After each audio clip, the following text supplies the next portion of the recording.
ჩვენ საუბრობთ მენჯ-ბარძაყის ენდოპროტეზირებებზე. თუმცა ძალიან მნიშვნელოვანი ამ დროს როგორი ანესთეზია უნდა შევარჩიოთ. ჩვენ ვიცით რომ ამ დროს არის ოქროს სტანდარტი სპინალური ანესთეზია, თუმცა ალტერნატივა ყოველთვის არსებობს. ამაზე უფრო დაწვრილებით სასაუბროთ მოვიწვიეთ სტუდიაში ჩვენ ანესთეზიოლოგი ბატონი ვასილ ხაჩიაშვილი. გამარჯობათ ბატონო ვასილ, ძალიან დიდი მადლობა რომ გვეწვიეთ, ჩემი კოლეგა და ძალიან პატივს გცემთ. ვილაპარაკოთ სპინალურ ანესთეზიაზე. უპირველეს ყოვლისა, რაც მე ძალიან მაწუხებს ეს თემა, აი სპინალური ანესთეზიის დროს ყოველთვის იწყება პირველივე კითხვა, აი ეს მინდა რომ გავაჟღეროთ, რომ ანუ წელში ხომ არ მოვწყდები. აი ეს არის ხომ ყველაზე დიდი მითი და მინდა რომ ამაზე აი დამაჯერებლად ვუპასუხოთ, თუ რატომ არ მოწყდება პაციენტი წელში სპინალური ანესთეზიის შემდეგ. გამარჯობათ, მადლობა მოწვევისთვის. ძალიან საინტერესო თემას შეეხეთ, იმიტომ რომ პაციენტის მთელი ეს პერიოპერაციული პერიოდი და ამ დროს თუნდაც ტკივილის გაყუჩების საძირკველი არის სწორედ განათლებიდან და ინფორმაციიდან მოდის ყველაფერი. ესე იგი, სპინალური ანესთეზია ჩვენ უნდა წარმოვიდგინოთ როგორც სპინალური არხი. სპინალური არხში არის ზურგის ტვინი, რომელიც მთავრდება წელის დონემდე. წელის დონის ქვემოთ არის ეგრეთ წოდებული რაშის კუდი, რომელიც ცხენის კუდს გავს რეალურად და ნერვები არის დაკიდებული ჰაერში, ანუ სითხეში, თავზურგტვინის სითხეში. როგორც ჩვენ ნემსით ვერ დავაზიანებთ ცხენის კუდს, ასევე ვერ დავაზიანებთ სწორედ ამ დაკიდებულ ნერვებს, იმიტომ რომ როდესაც ჩვენ ნემსით შევდივართ, ისინი უბრალოდ გაიწევს და არ ხდება მათი ფიზიკური დაზიანება იმ დონეზე, სადაც ხდება ჩხვლეტა. ეს არის ხერხემლის მოდელი, როგორც ხედავთ და ჩვენი წერტილი არის დაახლოებით აი ამ დონეზე. აქ შესაბამისად არ ხდება არც დისკის დაზიანება, იმიტომ რომ ის მეორე მხარეს იმყოფება და როგორც აღვნიშნეთ, ამ ადგილას თვითონ ზურგის ტვინის სქელი ნაწილი არ იმყოფება. თანამედროვე ნემსები ასევე არის სპეციალური დიზაინი აქვს ისეთი, რომ იყოს მაქსიმალურად ატრაუმული და მოდი ცოტა უფრო დეტალურად ავხსნათ ეს მომენტი. ჩვეულებრივი ნემსი ალბათ ყველას გვაქვს ნანახი. ჩვეულებრივი ნემს აქვს მკვეთი ზედაპირი, რომელიც ბოჭკოებს მაგარ გარს კონკრეტულად ჩვენს მისასვლელ ერთ-ერთ უკიდურეს წერტილს ძველად კვეთდა ჰორიზონტალურად, რაც იწვევდა წელის ტკივილებს, თავის ტკივილებს და ასე შემდეგ. ამჟამად თანამედროვე ნემსების დიზაინი, მათ ქვიათ ფანქრისებრი ნემსები, რომელსაც მკვეთი ზედაპირი აღარ აქვს. მათი ზედაპირი არის დაახლოებით გავს კიდეც ფანქარს და მაგარი გარსის ბოჭკოებს გაწევს და არ გადაკვეთს. შესაბამისად, გაიწევა შეგვყავს მედიკამენტი თავზურგტვინის სითხეში და გამოვდივართ და იხურებ. ამიტომ შესაბამისად ეს ტკივილების პოსტოპერაციული ასე შემდეგ რაც ძველ ნემსებს, სქელ ნემსებს ახასიათებდა, ამჟამად აღარ გვაქვს. ასევე ეს ნემსები არის ძალიან წვრილი. აი რომ ავხსნათ დაახლოებით როგორი სიწვრილის არის, იცით ალბათ, 1 წლამდე ბავშვებსაც უყენებენ ვენაში კათეტერს, რომელიც არის ერთ-ერთი ყველაზე უწვრილესი კათეტერი. 24 გეიჯიანი. მასზე კიდევ უფრო წვრილ ნემსებს ხმარობთ, რომ არ მოხდეს დაზიანება. შესაბამისად, თანამედროვე სპინალური ანესთეზია შექმნილი არის პაციენტის კომფორტისთვის და პერიოპერაციულ პერიოდში ასევე ის ასოცირებული არის გაგიკვირდებათ, მაყურებელს გაუკვირდება, თქვენ ვიცით რომ იცით, ნაკლებ სისხლის დანაკარგთან. რატო? იმიტომ რომ სპინალური ანესთეზია ამცირებს სისტემურ სისწარღვოვან წინააღმდეგობას და ამცირებს წნევას. მოკლედ ვთქვა. შემცირებული წნევის შესაბამისად ნაკლები არის სისხლის დანაკარგის და სისხლის გადასხმას გაცილებით ნაკლებად ჭირდებათ ამ პაციენტებსაც. სწორედ ამიტომ არის ესე ვთქვათ ოქროს სტანდარტი და პირველი არჩევის მეთოდი სპინალური ანესთეზია მენჯ-ბარძაყის ენდოპროტეზირებების დროს. ამ დროს ასევე პაციენტს არ უნდა ეგონოს, რომ ის ოპერაციას ესწრება, იქ არის, კონზე არის. რა თქმა უნდა, ჩვენ გვაქვს მედიკამენტები, რომელთაც შეგვიძლია მათი საოპერაციოში ყოფნა შევამსუბუქოთ, არ ინერვიულონ, იყვნენ მშვიდად. დაახლოებით მაყურებლებს რომ აუხსნათ, როდესაც სუფრაზე ვждებით, თავიდან არავინ არ ცეკვავს, მაგრამ 3-4 ჭიქის მერე ყველა კარგი და სხვა ხასიათი უნდა. ესეთი მედიკამენტები გვაქვს საოპერაციოში, რომ ამ მედიკამენტების ფონზე მათი იქ ყოფნა სუბუქდება. არ ნერვიულობენ, არ ღელავენ არაფერზე და ოპერაციასაც გაცილებით უკეთიდან. კიდევ ერთი მომენტი. ზოგადი ანესთეზიის შემდეგ გამოღვიძებისას ტკივილი იწყება პირდაპირ. დიახ.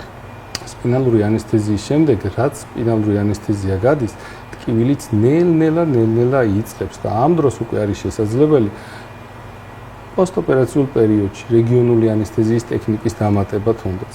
როგორიც არის ფასციური ბლოკები, აი ფასციური ბლოკები, როგორი არის, რას ნიშნავს ფასციური ბლოკი, რომ ავუხსნათ პაციენტს? ჩხლეტა სათხდება და მთლიანად მიმოხილვა რომ გავაკეთოთ.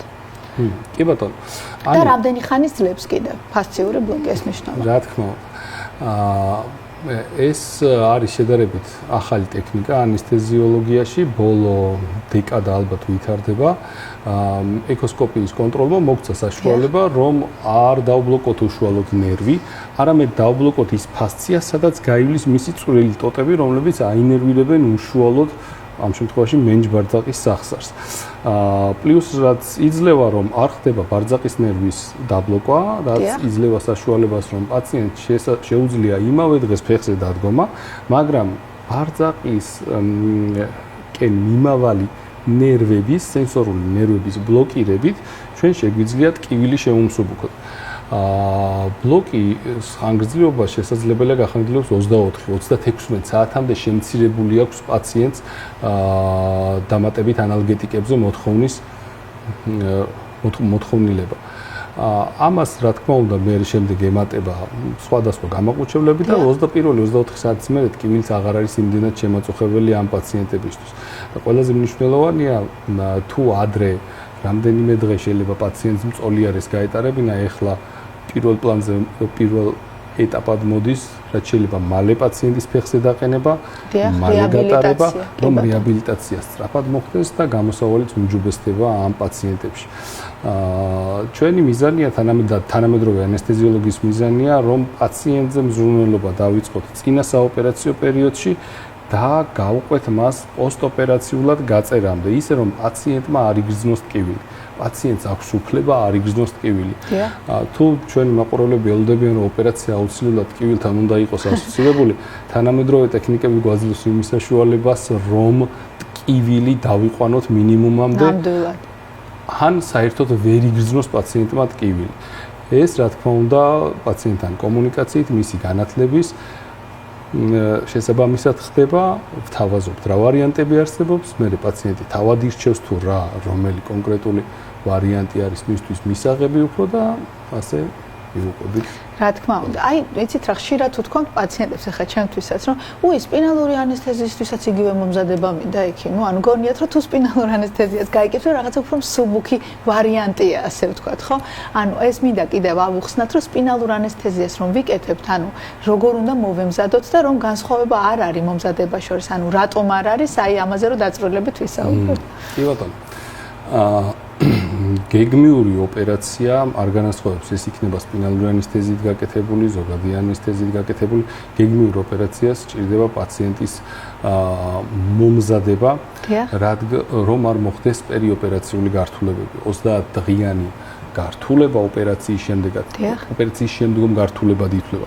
ინტრაოპერაციულად განვითარებულმა ნებისმიერმა პრობლემამ შეიძლება ასახვა პოვოს რამდენიმე დღის მერე, კვირის მერე და ასე შემდეგ.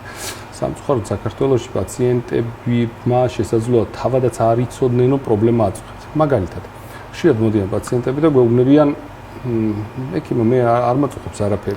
უზომავ წნევას და აქვს პაციენტს წნევა 180-100. კი, ეს ჩემი ნორმალური წნევაა, მე ამ წნევით ვცხოვრობ. კი ბატონო. არ არსებობს 180-100 და ნორმალური წნევა. ეს არის მძიმე ჰიპერტონიკი პაციენტი, რომელსაც უბრალოდ არ მიუხედია თავის თავისთვის. ამ პაციენტს, როდესაც ჩვენ ნებისმიერ ტიპის ანესთეზიას გავუკვირთ, მათ შორის სპინალურ ანესთეზიას, გვექნება წნევათა ისეთი ცვლილებები, რომ მისი კარდიოვასკულარული სისტემა ამას ვერ მოერგება. 180-100 თანამედროვე კარდიოლოგიაში ითვლება ფაქტიურად ჰიპერტონულ კრიზად და ეს პაციენტები ამ წნევაზე ცხოვრებას არიან მიჩვეულები. სწორედ მინიმუმ 2 კვირიანი ვადა მაინც არის საჭირო, რომ პაციენტი მომზადდეს, მისი წნევა დარეგულირდეს. დაუშვათ ასევე ბევრს აქვს არაკონტროლირებადი დიაბეტი. აი რა არის არაკონტროლირებადი? აი სიტყვა თვითონ გვეუბნება, მაგრამ მაინც რომ ავუხსნათ. კი ბატონო. პაციენტები ხშირად იგებენ, რომ მათ აქვთ გლიკემიის მაღალი, ანუ შაქრის მაღალი დონის სისხლში და ამას ყურადღებას არ აქცევენ. ოღონდ უშუალოდ გეგმიური ოპერაციის წინ რატომ არის მნიშვნელოვანი? იმიტომ რომ საოპერაციო მიდამოს ინფიცირების რისკები იზრდება. განსაკუთრებით ისეთი ოპერაციების დროს, როგორც არის მენჯბარძალყის ედოპროტეზირება, ამ დროს წარმოიდგინეთ ნებისმიერი ინფექცია, რომელიც ძვალს ეხება, მისი მკურნალობა არის ძალიან ხანგრძლივი. თქვენ ნახევარი ორთვიანი ანტიბიოტიკოთერაპია შეიძლება იყოს საჭირო, რომ ამ ინფექციას მოერიდოთ. თან რაც თავარია პროტეზის ამოღება ხდება ხოლმე საჭირო. შემდგომ ამოღებული პროტეზით რამდენიმე თველოდინი, რომ ყველაფერი ჩადგა და რეინდოპროტეზირება მე. იმის გამო რომ ეს არ მოხდეს, სწორედ ამიტომ მაქსიმალურად რისკები უნდა დაიწიოს. მომზადდეს პაციენტი, გლიკემიის ციფრები ჩამოვიდეს ნორმის ფარგლებში და მხოლოდ ამის შემდეგ დაიგეგმოს ოპერაცია. დიახ, აი როდესაც თქვათ არტერიული ჰიპერტენზიაც, აი როდესაც მაღალი წნევა აქვს პაციენტს, ხო, ანუ ესეც არ ხდება ასე ხშირად, აი კარგ თემას შეეხეთ ძალიან, იმიტომ რომ აი თქვათ გავზომეთ ჩვენ და პაციენტს გონია რომ ეს ნორმა არის, ანუ ისიც შეუძლებელია თქვათ რომ მეორე დღეს შეიძლება გაკეთდეს ოპერაცია, იმიტომ რომ ამას კურნალობა სჭირდება, ამას ჩარევა ჭირდება აუცილებლად კარდიოლოგის, ხო, რომ შემდგომ მოხდეს ამის ნორმალიზაცია ამ ციფრებს და გავიგოთ მიზეზი. შეიძლება ეს სიმპტომური იყო პირობითად, ანუ ინწუთას, მაგრამ ესეც ხომ მნიშვნელოვანია, რომ გავითვალისწინოთ, რომ შეიძლება თქვათ ამ მიზეზის გამო გადავდოთ ეს ოპერაცია, თქვათ ცოტა ხნით და ნორმალიზაცია. პაციენტი, რომელიც მოდის წინა საოპერაციო კვლევებზე თუნდაც ან წინა საოპერაციო გარემოში საავადმყოფოში, ზოგადად ადამიანი ნერვიულობს და იმ დროს რომ წნევა იმატებს, ეს ამას მიჩვეულები ვართ, თუმცა არაკონტროლებადი მაშინ ქვია ჰიპერტენზიას, როდესაც ეს ციფრები აღწევს ისეთ ნიშნულს, რომელიც კრიზად ითვლება 180, 190, 200. ეს პაციენტი, რომელიც შევა საოპერაციოში, მას აუცილებლად 200 პლუს შეიძლება დაუფიქსირდეს იქ წნევა და არაერთხელ გვინახავს. ამ შემთხვევაში უბრალოდ ხდება ოპერაციის გადადება, იმიტომ რომ ესეთ მაღალ წნევაზე ჩვენი სიზართა სისტემა, ადამიანის სიზართა სისტემა არ არის მორგებული ესეთ მაღალ წნევაზე ოპერირებას. ნებისმიერ მომენტში შესაძლებელია კატასტროფულად დასრულდეს, როგორც არის ხსენიათ ალბათ ჰემორაგიული ინსულტი ან ნებისმიერი სხვა თუნდაც ინფარქტი ბოლო. ინფარქტი რა თქმა უნდა. გულს პირველ რიგში შესაძლოა გაუჭირდეს, რომ როდესაც ესეთ წნევაზე მას ამ ხელაწინაღობის წინააღმდეგ უწევს მუშაობის შესრულება, თავად გულსაც უჭირს. გულის მკვებავის სიზარღვებიც ამ დროს სტრესში არის.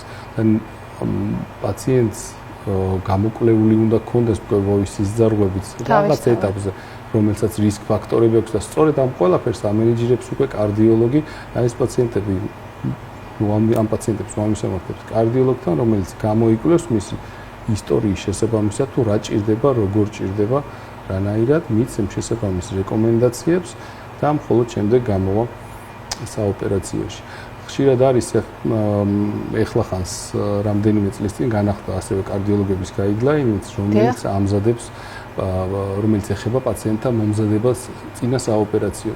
და ერთი ძალიან მნიშვნელოვანი ცვლილება არის შესული, ასე ვთქვათ, კარდიული ბიომარკერების განსაზღვრა, რომელიც ჩვენ აღმოგვაჩენებს იმ პაციენტებს, რომლებიც იმყოფებიან ზღვარზე.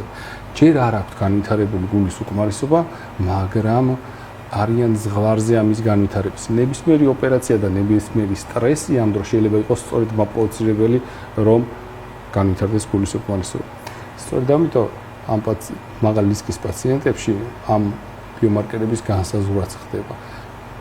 მთელი პერიოპერაციული მომზადების მთავარი მიზანი არის, რომ რისკები რაც შეიძლება დაბლა დავწიოთ, აღმოვაჩინოთ ის პრობლემები, რომელზეც თვითონ პაციენტმა არ იცის და მათი რისკებიც შევამციროთ, რომ მთელი ამ ოპერაციის პოსტოპერაციული პერიოდის მიმდინარეობა იყოს მიმართული კონკრეტული პრობლემის აღდგენაზე და მასად დაემატოს მეორე და მესამე სხვა პრობლემა, რომელიც შეიძლება პაციენტს ჰქონდეს.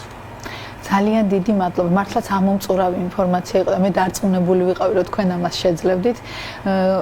მიხარია რომ იყავით ჩვენი სტუმარი და მე რა თქმა უნდა გავაგრძელებთ თქვენთან აუცილებლად მეგობრობას და თქვენ აუცილებლად სიახლეებით მე მოგზანდებით ჩვენთან სტუდიაში. ძალიან დიდი მადლობა, დაგემშვიდობებით და გისურვებთ ჯანმრთელ პაციენტებს, რა თქმა უნდა.